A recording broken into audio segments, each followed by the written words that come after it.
बच्चों कैसे हैं आप सभी। स्वागत है आपका हमारे YouTube channel MP learning classes में। तो बच्चों हमने पीछे वीडियो में आपके जो है जो आपका प्री बोर्ड एग्जाम्स के जो आपका अभ्यास प्रश्न आपके चल रहे हैं, ठीक है। आपका हमने सेट बी तक हमने कंप्लीट कर लिया था, उसके क्वेश्चन आंसर कंप्लीट कर लिए थे। आज हम लोगों ने आपके लिए सेट सी, आपका जो साइंस है विज्ञान का जो विषय है, उसके लिए हम लोगों ने सेट सी के क्वेश्चन आंसर लेके आए हैं, ठीक है। तो चलिए स्टार्ट करते हैं आपकी जो एग्जाम की तैयारी के लिए फटाफट। तो पहला क्वेश्चन देखते हैं क्या है आपका। पहला क्वेश्चन है सही विकल्प चुनकर लिखिए। तो क्वेश्चन क्या है, पहला देखिए, हाइड्रोजन का योग तथा ऑक्सीजन का ह्रास किस प्रकार की अभिक्रिया है। ठीक है, जब क्या होता है हाइड्रोजन का योग तथा ऑक्सीजन का ह्रास होता था, ये क्रिया कौन सी कहलाती है, आपकी अपचयन क्रिया कहलाती है। क्या कहलाती है, आपकी अपचयन क्रिया कहलाती है, ठीक है। और इसी के अपोजिट अगर सपोज अब क्या हो जाता है, अगर ऑक्सीजन का योग और हाइड्रोजन का ह्रास होता है तो क्या कहलाएगी, आपकी उपचयन कहलाएगी, ठीक है। तो इसका आप याद रखना है, जब हाइड्रोजन का योग होता है और ऑक्सीजन का ह्रास होता है तो आपका अपचयन कहलाएगी, और अगर ऑक्सीजन का योग होगा और हाइड्रोजन का ह्रास होगा तो उपचयन कहलाएगी, ठीक है। तो आपका पहला जो क्वेश्चन का आंसर क्या है, अपचयन अभिक्रिया कहलाएगी, ठीक है। चलिए नेक्स्ट बोलते हैं, सोने और प्लेटिनम के गलाने के लिए अम्ल का नाम क्या है। ठीक है, जो सोना है और अम्ल को अगर गलाने के लिए कौन सा अम्ल का यूज करते हैं, इसका नाम है आपका सी नंबर का आपका एक्वारेजिया। एक्वारेजिया जो आपका अम्ल होता है, इसका हम यूज करते हैं। ये क्या होता है, एक्वारेजिया दो तरह के जो है अम्ल से मिलकर बना होता है, ठीक है। इसमें क्या होता है, आपका 1/3 जो होता है, आपका क्या होता है, ये फार्मूला होता है। इसमें 1% जो होता है सांद्र नाइट्रिक अम्ल होता है, और 3 जो परसेंट होता है आपका सांद्र हाइड्रोक्लोरिक अम्ल होते हैं। ये दोनों के अनुपात में इनको दोनों को मिलाया जाता है, और दोनों को मिलाने के बाद क्या होता है, आपका बनता है कौन सा वाला, एक्वारेजिया अम्ल बनता है, ठीक है। जो आपका क्या करता है, इसको अम्लराजी बोलते हैं, ठीक है। ये क्या करता है, आपको सोने और प्लेटिनम को गलाने में यूज किया जाता है, ठीक है। इसको आपको याद रखना है। चलिए नेक्स्ट क्वेश्चन देखते हैं, निम्नलिखित में से कौन सी मिश्र धातु को पारद अवयव होता है। इसमें क्वेश्चन का क्या दिया है, निम्नलिखित में से कौन सी मिश्र धातु में पारद अवयव होता है, ठीक है। तो पारद अवयव मतलब क्या होता है, ये पारा से रिलेटेड है, इसमें हल्का पारा होता है। तो इसका सही आंसर क्या आएगा, सी नंबर क्या है आपका, अमलगम। अमलगम इसका सही आंसर है ना। जो मिश्र धातु है इसमें पारद अवयव होते हैं, क्या है, अमलगम होते हैं, ठीक है। चलिए क्या नेक्स्ट क्वेश्चन देखते हैं, चावल के पानी में कुछ बूंदे किस विलयन की डालने पर विलयन का रंग नीला काला हो जाता है, ठीक है। चावल के पानी में कुछ बूंदे किस विलयन की डालने पर विलयन का रंग क्या है, नीला काला हो जाएगा, ठीक है। जिसका आंसर किया जाएगा आपका बी नंबर का आयोडीन। अगर आप आयोडीन की कुछ बूंदे डालते हैं चावल के पानी पर तो उसका कलर क्या हो जाएगा, नीला या काला कलर का हो जाएगा, ठीक है। ये आपको याद रखना है। चलिए नेक्स्ट क्वेश्चन देखते हैं, क्वेश्चन नंबर 5 क्या है, गर्भाशय तथा भ्रूण के मध्य बनने वाली नलीनुमा संरचना क्या कहलाती है, ठीक है। तो आपको ये पता होना चाहिए कि गर्भाशय तथा भ्रूण के मध्य के बनने वाली नलीनुमा संरचना क्या कहलाती है, आपका प्लेसेंटा कहलाती है। क्या कहलाती है, प्लेसेंटा कहलाती है, ठीक है। इसको आप क्या बोलते हैं, अपरा भी बोलते हैं, हिंदी में इसको बोलते हैं अपरा, ठीक है। और इंग्लिश में क्या बोलते हैं, प्लेसेंटा। तो ये आपको याद रखना है। चलिए नेक्स्ट क्वेश्चन लेते हैं, क्वेश्चन नंबर 6 क्या है, वाहनों में पीछे का दृश्य देखने के लिए किस दर्पण का उपयोग किया जाता है। तो आपको सभी को पता है बहुत पहले से, इसमें क्या करते हैं हम लोग, बी नंबर का उत्तल दर्पण का यूज करते हैं, ठीक है। उत्तल दर्पण का यूज करते हैं, वाहनों के पीछे दृश्य देखने के लिए हम लोग उत्तल दर्पण का यूज करते हैं।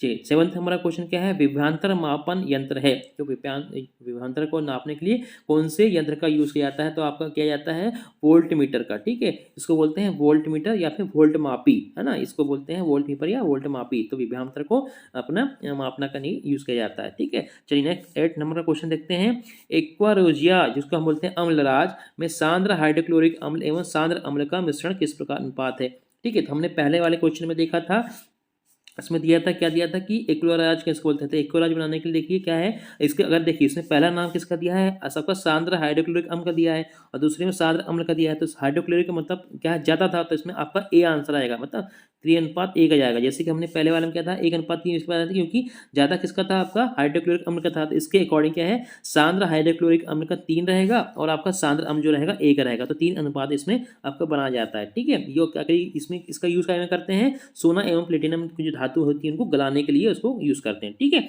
ये आपको याद रखना है। चलिए नेक्स्ट क्वेश्चन देखते हैं, क्वेश्चन नंबर 2 क्या है, रिक्त स्थानों की पूर्ति कीजिए। तो देखिए टमाटर में खालिस्तान अम्ल उपस्थित होता है, ठीक है। आपको बताना है कि जो टमाटर है उसमें कौन सा अम्ल उपस्थित होता है। तो इसमें अगर आपको सिंपल लगा देना है, ऑक्जेलिक अम्ल। क्या होता है, ऑक्जेलिक अम्ल, ठीक है। देखिए टमाटर में ऐसा देखा जाए तो बहुत सारे अम्ल पाए जाते हैं, जैसे साइट्रिक अम्ल भी होता है, मैलिक अम्ल भी होता है, एस्कॉर्बिक अम्ल भी होता है, लेकिन सबसे ज़्यादा मात्रा जो होती है किसकी होती है, ऑक्जेलिक अम्ल की होती है, ठीक है। तो इसलिए आपको रखना है ऑक्जेलिक अम्ल, ठीक है। जैसे अगर देखा जाए साइट्रिक अम्ल आप लिखेंगे सही रहेगा, मैलिक अम्ल रहेगा, या एस्कॉर्बिक भी लिखेंगे सही रहेगा, लेकिन सबसे ज़्यादा मात्रा किसकी है, ऑक्जेलिक अम्ल की है। तो उसको आपको सही आंसर क्या है, ऑक्जेलिक अम्ल, ठीक है। चलिए नेक्स्ट क्वेश्चन देखते हैं, क्वेश्चन नंबर 2 क्या है, मानव नेत्र में प्रकाश एक पतली झिल्ली से होकर प्रवेश करता है जिसे कहते हैं, ठीक है, इसको क्या बोलते हैं, जब क्या होता है जो नेत्र में प्रकाश एक पतली झिल्ली से गुजरता है तो उसके बोलते हैं हम कॉर्निया बोलते हैं, ठीक है, जो पतली झिल्ली क्या होती है वो कार्निया होती है, ठीक है, कार्निया से होकर गुजरता है, इसको आप नोट करना है आपको कार्निया, ठीक है, सेकंड नंबर क्या आंसर किया जाएगा कार्निया, ठीक है। चलिए नेक्स्ट क्वेश्चन देखते हैं, क्वेश्चन नंबर 3 क्या है, जो धातुएं कठोर सतह से टकराने पर आवाज उत्पन्न करती है उन्हें खालिस्तान कहते हैं, ठीक है, जो धातु क्या होती है कठोर सतह से टकराती है उसको क्या बोलते हैं ध्वनिक, ध्वनिक, ठीक है, इसको हम क्या बोलेंगे ध्वनिक, ध्वनिक धातुएं कहलाएंगी, ठीक है, ध्वनिक, इसको क्या बोलेंगे ध्वनिक या ध्वनिकता, इसको आप इंग्लिश में क्या सोनोरस भी कर सकते हैं, ठीक है, इसका सही आंसर क्या है आपका ध्वनिक, ठीक है। चलिए नेक्स्ट पढ़ सकते हैं, अंडप का शीर्ष भाग खालिस्तान कहलाता है, जो अंडप होता है उसका शीर्ष भाग क्या होता है, क्या कहलाता है स्टिग्मा कहलाता है, क्या कहता है स्टिग्मा, इसको आप लिख सकते हैं स्टिग्मा, ठीक है, स्टिग्मा कहलाता है, ठीक है, अंडप का शीर्ष भाग को क्या बोलते हैं स्टिग्मा बोलते हैं, ठीक है। चलिए नेक्स्ट क्वेश्चन देखते हैं फिफ्थ नंबर का, कि समतल दर्पण की फोकस दूरी खालिस्तान होती है, तो समतल दर्पण की जो होती है क्या होती है फोकस दूरी अनंत होती है, क्या होती है अनंत होती है, कोई इसकी मतलब ये कई कुछ मतलब इसका निश्चित नहीं कि कितनी होगी, इसलिए इसको बोलते हैं अनंत, इस है ना, इन अनंत का साइन क्या है ऐसा भी बनता है या आप अनंत भी ले सकते हैं, ठीक है। चलिए क्वेश्चन नंबर 6 कहते हैं, देखते हैं कि घरेलू विद्युत परिपथ में सभी उपकरण खालिस्तान क्रम में संयोजित होते हैं, तो आपको सभी को पता है ये क्या है समांतर क्रम में जुड़े रहते हैं, ठीक है, क्या होता है ये समांतर क्रम में, मतलब ये बिल्कुल समांतर एक रेखा में जुड़े होते हैं, इसका सही आंसर क्या आएगा समांतर क्रम, ठीक है, समांतर क्रम है ना, यहाँ पे जाएगा क्रम के पहले जाएगा समांतर क्रम में संयोजित होते हैं, ठीक है, इसको आप नोट कर सकते हैं समांतर, ठीक है, समांतर। चलिए नेक्स्ट क्वेश्चन देखते हैं, क्वेश्चन नंबर 7 क्या है, मनुष्य की कोशिका में गुणसूत्र खालिस्तान जोड़े में पाए जाते हैं, ठीक है, तो मनुष्य की जो कोशिका होती है उसमें कितने 23 गुणसूत्र होते हैं, 23 जोड़े पाए जाते हैं, ठीक है, देखा जाए तो इसमें 23 जो 22 होते हैं आपके वो लेते हैं और एक जोड़ा जो होता है आपका ये आपके लिंक को प्रदर्शित करने के लिए होते हैं, ठीक है, तो आपके 23 जोड़े होते हैं, तो 40 गुणसूत्र होते हैं पूरे, ठीक है, मनुष्य में। चलिए क्वेश्चन नंबर 2 हमारा कंप्लीट हुआ, अब 3 चलिए हम देखते हैं थर्ड क्वेश्चन क्या है, सही जोड़ी बनाइए, ठीक है, तो आपको यहाँ पे सही जोड़ी बनाना है, आपको सही क्वेश्चन आपको आंसर दिखाना है, तो देखिए पहला नंबर क्या था आपका बल्ब, तो बल्ब का सही आंसर क्या लगाएगा आपका डी नंबर कहलाएगा, आपका डी नंबर क्या है आपका टंगस्टन, ठीक है, इसके सामने हम लिख देते हैं 1 है ना, तो बल्ब क्या है टंगस्टन से रिलेटेड है, ठीक है, दूसरे क्या आपका इंद्रधनुष, तो इंद्रधनुष का क्या आएगा आपका एफ नंबर का, ठीक है, वर्ण विक्षेपण, ये वर्ण विक्षेपण से रिलेटेड है कि नहीं, वर्ण विक्षेपण होता है इंद्रधनुष किससे बनता है वर्ण विक्षेपण से बनता है, तो इसका आ जाएगा आपका दूसरा।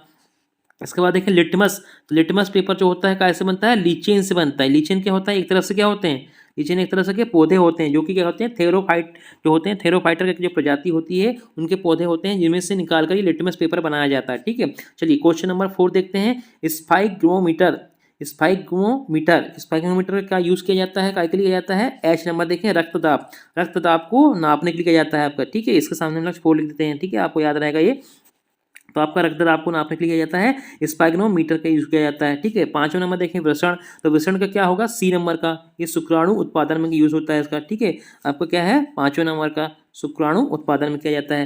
फिर आपका होता है उत्तर लेंस, उत्तर लेंस मतलब 6वां जो है आपका उत्तर लेंस, तो इसमें क्या आएगा जी नंबर, बीच में क्या होता है ये मोटा तथा किनारों में पतला होता है, ठीक है, तो ये आपका हो जाएगा 6वें नंबर का आंसर हो जाएगा आपका जी वाला, ठीक है, बीच में मोटा तथा किनारों को पतला होता है। फिर 7वां नंबर देखिए आप मेंडल, तो मेंडल क्या है क्या बताते हैं मेंडल का नियम क्या है, एक ने क्या परिभाषा दी है अनुवांशिकता की उनने परिभाषा दी है, ठीक है, तो आपका 7वां नंबर का क्या आ जाएगा आपका आंसर आपका मेंडल का अनुवांशिकता कहलाएगा, ठीक है। लास्ट में क्या बचा आपका थायरोक्सिन का संश्लेषण, तो थायरोक्सिन का आप जैसे ही थायराइड या थायरोक्सिन का नाम आएगा तो आपका क्या आएगा आयोडीन, बी नंबर का इसका सही आंसर आएगा, तो आपका जो लास्ट है 8वें नंबर क्या जाएगा आपका आयोडीन, ठीक है। इस तरह से आप इसमें आपकी सही जोड़ी बन गई, इसको आप नोट कर सकते हैं और याद कर सकते हैं, ठीक है। चलिए अब देखते हैं हम लोग नेक्स्ट क्वेश्चन क्या है आपका 4th नंबर का देखते हैं, एक वाक्य में उत्तर दीजिए, ठीक है, तो एक वाक्य में आपको उत्तर देना है। तो पहला क्वेश्चन देखिए क्या है, एक इलेक्ट्रॉन पर कितना आवेश होता है, ठीक है, आपको बताना है एक इलेक्ट्रॉन में कितना आवेश होता है, तो इसका सही आंसर क्या आएगा आपका कितना आवेश होता है, आपको याद करना है 1.60, ठीक है, 1.60, ठीक है, इंटू है ना इंटू 10⁻⁻⁹, ठीक है, 10⁻⁻⁹ कूलाम, ठीक है, क्या कहलाएगा ये कूलाम, ये इससे क्या है आपका एक इलेक्ट्रॉन पर ये इतना आवेश होता है, ठीक है, इसको सिंपल भाषा में लिख सकते हैं आप, क्या लिखेंगे 1.60 इंटू 10⁻⁻⁹ कूलाम को आप सी ले सकते हैं या फिर आप कूलाम भी लिख सकते हैं, ठीक है, ये आपका एक इलेक्ट्रॉन पे इतना आवेश होता है, ठीक है। चलिए अब देखते हैं क्वेश्चन नंबर 2, पुनरुद्ध भवन का एक उदाहरण दीजिए। पुनरुद्ध भवन मतलब क्या होता है, इसका सबसे पहले तो आपको पता होना चाहिए कि ऐसे जो पौधे या फिर सॉरी ऐसे प्राणी जो कितने भाग में भी उनको अगर विभाजित कर दिया जाए तो वो फिर से अपने आप को क्या कर लेते हैं, विकसित कर लेते हैं, पुनः अपने को जोड़कर फिर से बना लेते हैं या पुनः विकसित कर लेते हैं। ठीक है, तो इसका सीधा सीधा एग्जाम्पल क्या है आपका, हाइड्रा एवं प्लेनेरिया। ठीक है, प्लेनेरिया जो आपके हैं दो ऑप्शन, दो आपके यहाँ पे एग्जाम्पल हैं। ठीक है, पहला क्या है आपका हाइड्रा, हाइड्रा। ठीक है, दूसरा क्या लिख सकते हैं आप इसमें, प्लेनेरिया, प्लेनरिया।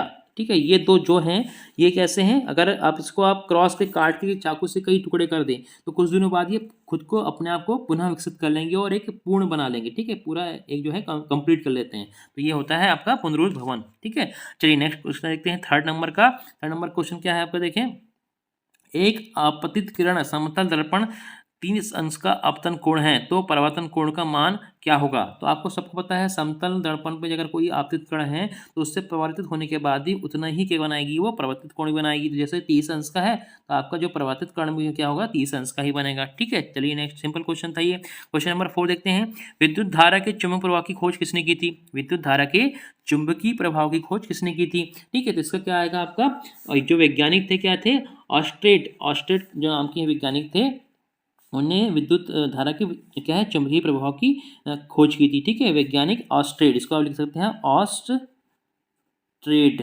ठीक है, ऑस्ट्रेट, ये आपका जो है ऑस्ट्रेट वैज्ञानिक थे जिनने चुंबकीय प्रवाह की खोज की थी विद्युत धारा में। ठीक है, चलिए नेक्स्ट क्वेश्चन देखते हैं। क्वेश्चन नंबर 5 क्या है, पादप की वृद्धि को सदमन करने वाले हार्मोन का नाम लिखिए। ठीक है, तो क्या है, इसके बहुत सारे हार्मोन्स होते हैं, इसमें एक हार्मोन्स का काम ये होता है, बहुत सारे हार्मोन्स यूज करते हैं इसमें। ठीक है, लेकिन इसमें क्या जो हार्मोन्स हैं उनको क्या बोलते हैं, फाइटो हार्मोन्स बोलते हैं। इसका नाम क्या होता है, फाइटो हार्मोन। ठीक है, ये आप नोट कर सकते हैं, या फिर यहाँ पादम हार्मोन भी बोल सकते हैं। इसमें देखिए बहुत सारे हार्मोन्स आएंगे इसमें, क्योंकि एक ही हार्मोन से काम नहीं चलता है। आप नुकसान अगर नोट करना तो कर सकते हैं, किसी के ऑस्किन हो गया है, जिब्रेलिन हो गया है, साइटोकानिन हो गया है, एथिलीन हो गया है, एस्बेसिक अम्ल हो गया है। ठीक है, ये सब के हार्मोन्स हैं आपको जो पौधे हैं उसको वृद्धि को करने के लिए। ठीक है, चलिए नेक्स्ट क्वेश्चन देखते हैं। क्वेश्चन नंबर 6 क्या है, मनुष्य में वमन तथा रक्तचाप का केंद्र मस्तिष्क के किस भाग में होता है। ठीक है, आपको दो क्वेश्चन पूछा है इन्हें, मनुष्य में वमन तथा रक्तदाब का केंद्र मस्तिष्क किस भाग में होता है। तो देखिए वमन के लिए जो अगर हम देखें तो वमन के लिए क्या होगा आपका, वमन के लिए पश्च मस्तिष्क काम करेगा। आपको क्या कहते हैं, पश्च मस्तिष्क। ठीक है, आप नोट कर लीजिएगा, वमन के लिए पश्च मस्तिष्क, और रक्तदाब के लिए कौन सा को यूज करेगा, अगर आपका रक्त की आपकी बात करेंगे, रक्तदाब की, है ना, तो इसके लिए कौन सा होता है आपका, मध्य मस्तिष्क। क्या होता है आपका, मध्य मस्तिष्क। ठीक है, मध्य मस्तिष्क जो होता है क्या होता है, रक्तदाब और लार के लिए। ठीक है, लार आना जो होता है हमारा, लार है ना, इसको कंट्रोल करता है, और जो हमारा वमन है उसको हम पश्च मस्तिष्क जो है कंट्रोल करता है। ठीक है, तो ये आप नोट कर लीजिएगा। क्वेश्चन नंबर 7 देखते हैं आप।